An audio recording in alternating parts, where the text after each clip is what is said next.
Hi, everyone. Okay, we're back in the book of Job, and I want to talk about prophecies that are in the book of Job today.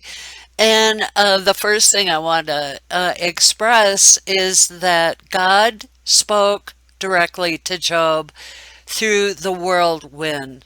The second two is God answering Job through the whirlwind. A whirlwind is an interesting concept of God. I would love to have time to do a deep dive into it, maybe someday. But it's a mechanism of God's. That was how Elisha witnessed Elijah being translated into heaven by a whirlwind, by God's whirlwind. And translation, rapture, it's a poisoned word, but he was translated, no doubt about it. God conducts his judgment with a whirlwind, so it's a mechanism of God. And in Job 37:9, it's interesting. Out of the south cometh the whirlwind, and cold out of the north. Satan sits on the sides of the north.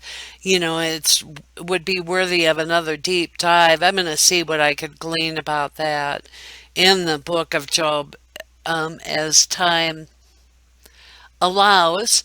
But for today, I want to talk about the prophecies spoken to Job. And this is at the end of chapter 40, and it's speaking about what I could or would parallel to the four horsemen of the apocalypse from Revelation. And, you be the judge of that, but I see some parallels going on there. Um, he has given the horse Hast thou given the horse strength? Hast thou clothed his neck with thunder? A lot of thunder in Revelation. Canst thou make him afraid as a grasshopper? The glory of his nostril is terrible. He paused in the valley and rejoiced in his strength. He goes on to meet the armed men. He mocks at fear and is not afraid, neither turns his back from the sword. He swallows the ground with fierceness and rage, neither believe that it is the sound of the trumpet. He says among the trumpets, ha ha, and he smells the battle afar off, the thunder of the captains and the shouting. Now, in the book of Revelation, again, talking about the four horsemen, there's trumpets going on, and in this particular prophecy, they're laughing at it. It's just a little bit uh, not the easiest to discern.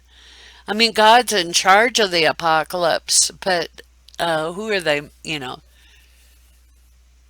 Why would they be laughing? This is not funny business. But God is in charge of good and evil. So we'll leave it at that. But I did see the parallel, wanted to include it, and that was at the end of uh, Job 40. And now into 41. Canst thou draw out the Leviathan with a hook, or his tongue with a cord, which thou lettest down? Can you put a hook in his nose, or bore his jaw through with a thorn? Will he make many supplications unto thee? Will he speak soft words to thee? Okay, and the hook of the jaw of Leviathan, well, let's talk about that a minute. Um, I think of Leviathan as something physical and spiritual, if you will. Um, were there real live dragons back in the day? I don't know. It's a lot in our lore. But okay, let's look at Ezekiel 38, where there is a hook in the jaw. And it says in 38, Son of man, set thy face against Gog, the land of Magog, the chief prince of Meshach and Tubal, and prophesy against him, and say, Thus saith the Lord God, Behold, I am against thee, O Gog, the chief prince of Meshach and Tubal, and I will turn thee back and put hooks in thy jaws, and I will bring forth all of thine armies, horses and horsemen, and them clothed with all sorts of armor, even a great company with bucklers and swords, all of them handling swords from Persia, Ethiopia, Libya, etc. And okay, there's the horsemen again. There's another parallel verse in Revelation 20 where the war of Gog and Magog takes place. Now, if there's a reflection actually onto the, Revelation sort of in bookends, is Revelation 20 sort of summarizing some of it from 3 to through 19? I am not sure, but the point being is Gog and Magog is mentioned in Revelation 20, and these were again spoken to Job about a much future event to come down. Okay, and next we'll get into, we'll continue reading. Verse 4, Will he make a covenant with thee? Wilt thou take him for a servant forever? Wilt thou play with him as with a bird? Or wilt thou bind him for thy maidens? And let's stop and talk about covenant for a minute.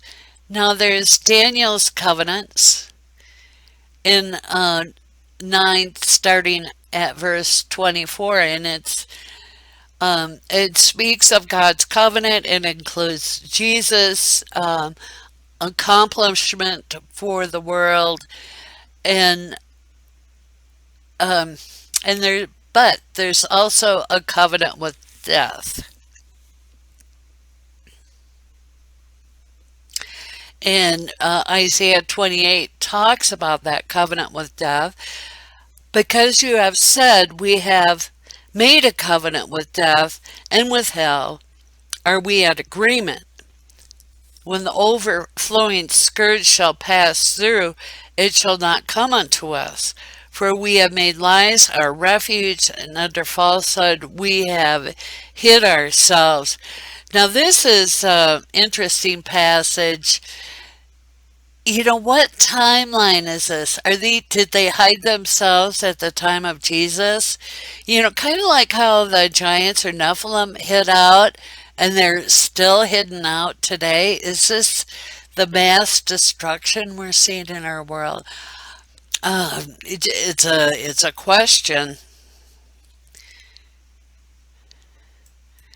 And then back to verse 41. Verse 6, Shall the companions make a banquet with him? Shall they part him among the merchants? Canst thou fill his skin with barbs and irons, or his flesh with fish spears? Lay thy hand upon him, remember the battle, do no more. Now, I want to talk a little bit about verse 6, and there is another parallel verse, actually two, Psalm 74, and I'm losing track of myself, and 104, and 74 describes what's going on with this, and I just don't even remember this in prophecy. And if anybody can help me put this into a timeline, it's very interesting. Let me read Psalm 74, starting at verse 10. O God, how long shall the adversary reproach? Shall the enemy blaspheme thy name forever? Why withdrawest thou thy hand, even thy right hand? Pluck it out of thy bosom. For God is my King of old, working salvation in the midst of the earth. Then didst divide the sea by thy strength. Thou breakest the heads of the dragons in the waters. Thou breakest the heads of Leviathan in pieces, and gave him to be meat to the people inhabiting the wilderness. This is new to me. So, help fill in the gaps, folks, if you can, because who's feasting on this? I don't know. Another thing I want to point out about this is in 13, um, it has plural, heads of the dragons in the waters, and the heads of Leviathan. Is this a multi-head creature, or are there multiple dragons? It's $100 question. And what comes to mind is that, a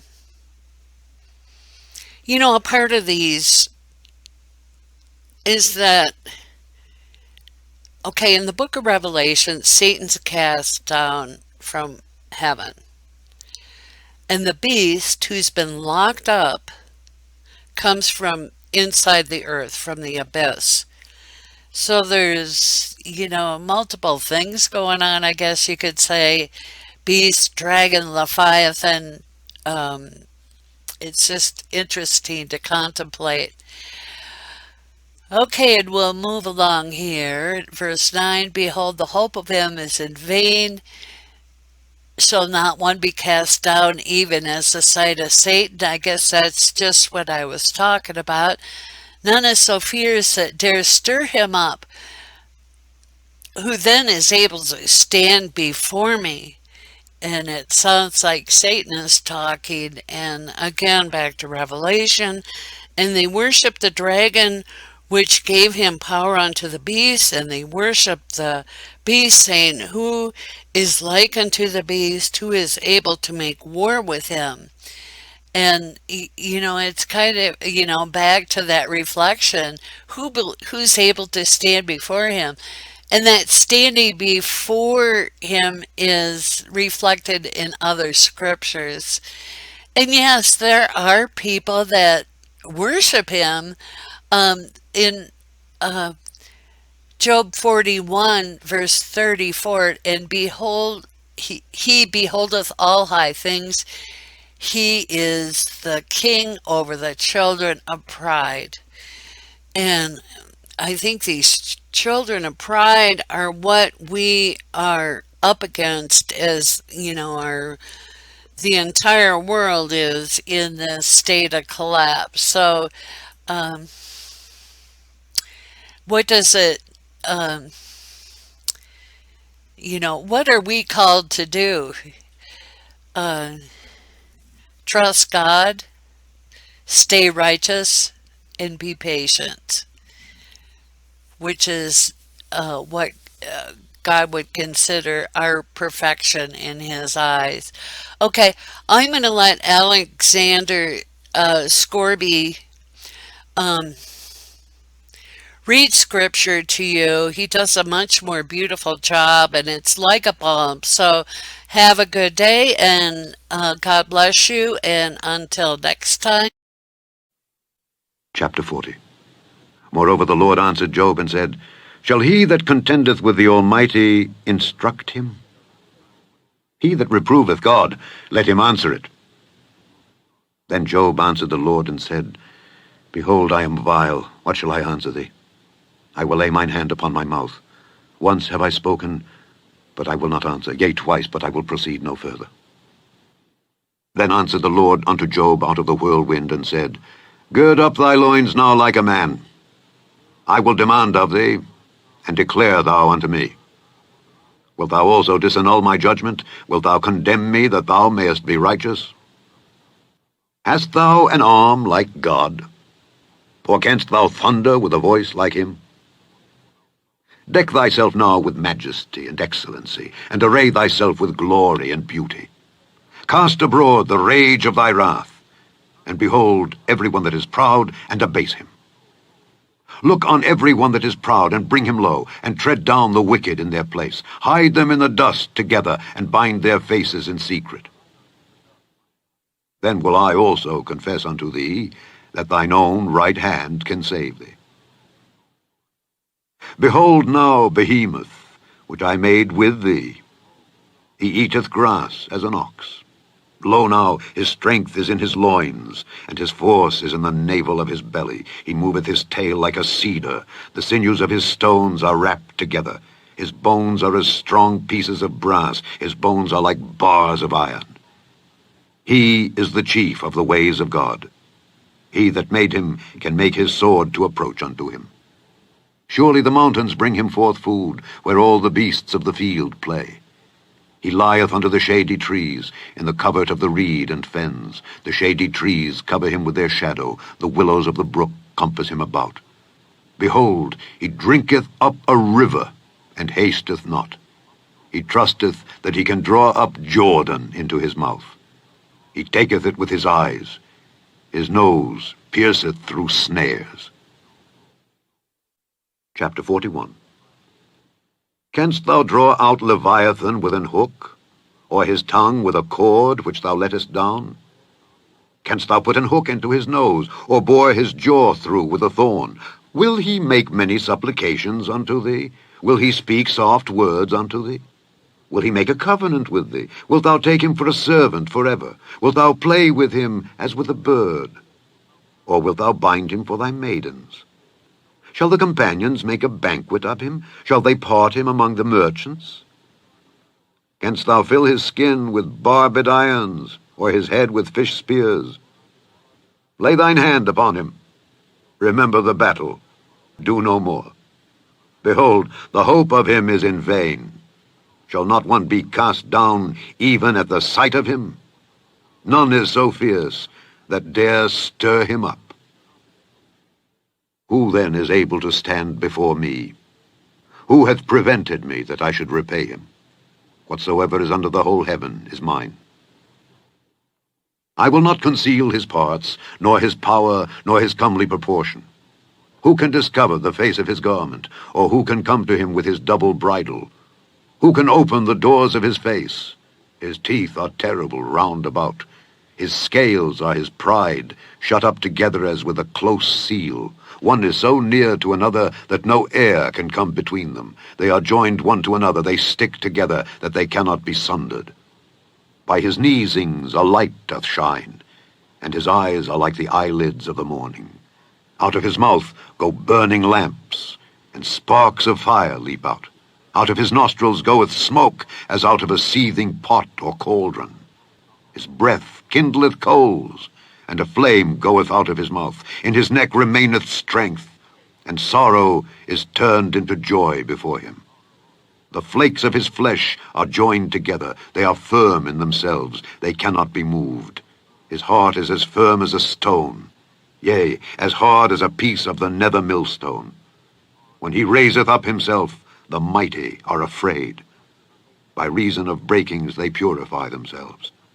The sword of him that layeth at him cannot hold, the spear, the dart, nor the habergeon. He esteemeth iron as straw, and brass as rotten wood. The arrow cannot make him flee. Sling stones are turned with him into stubble. Darts are counted as stubble. He laugheth at the shaking of a spear. Sharp stones are under him. He spreadeth sharp pointed things upon the mire. He maketh the deep to boil like a pot. He maketh the sea like a pot of ointment. He maketh a path to shine after him. One would think the deep to be hoary. Upon earth there is not his like, who is made without fear. He beholdeth all high things. He is a king over all the children of pride. Chapter 42. Then Job answered the Lord and said, I know that thou canst do everything, and that no thought can be withholden from thee. Who is he that hideth counsel without knowledge? Therefore have I uttered that I understood not, things too wonderful for me, which I knew not. Hear, I beseech thee, and I will speak. I will demand of thee, and declare thou unto me. I have heard of thee by the hearing of the ear, but now mine eye seeth thee. Wherefore I abhor myself, and repent in dust and ashes. And it was so, that after the Lord had spoken these words unto Job, the Lord said to Eliphaz the Temanite, My wrath is kindled against thee and against thy 2 friends, for ye have not spoken of me the thing that is right, as my servant Job hath. Therefore take unto you now 7 bullocks and 7 rams, and go to my servant Job, and offer up for yourselves a burnt offering. And my servant Job shall pray for you. For him will I accept. Lest I deal with you after your folly, in that ye have not spoken of me the thing which is right, like my servant Job. So Eliphaz the Temanite, and Bildad the Shuhite, and Zophar the Naamathite, went and did according as the Lord commanded them. The Lord also accepted Job. And the Lord turned the captivity of Job when he prayed for his friends. Also the Lord gave Job twice as much as he had before. Then came there unto him all his brethren, and all his sisters, and all they that had been of his acquaintance before, and did eat bread with him in his house. And they bemoaned him, and comforted him over all the evil that the Lord had brought upon him. Every man also gave him a piece of money, and every one an earring of gold. So the Lord blessed the latter end of Job more than his beginning. For he had 14,000 sheep, and 6,000 camels, and 1,000 yoke of oxen, and 1,000 she-asses. He had also 7 sons and 3 daughters. And he called the name of the first Jemimah, and the name of the second Keziah, and the name of the third Keren-happuch. And in all the land were no women found so fair as the daughters of Job. And their father gave them inheritance among their brethren. After this lived Job 140 years, and saw his sons and his sons' sons, even 4 generations. So Job died, being old and full of days. The end of the book of Job.